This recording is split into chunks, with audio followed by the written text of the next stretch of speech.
all natural events is beautiful. I always say nature is the resemble of paradise. Our life is the part of paradise. When we see the nature attentively, deeply, and truly, we can see. When we see and love the nature, we understand we are living in a paradise. Our life is the really beautiful as it needs.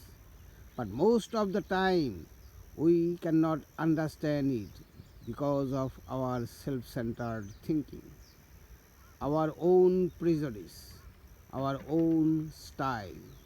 But whenever we see the beauty objectively, we can see the paradise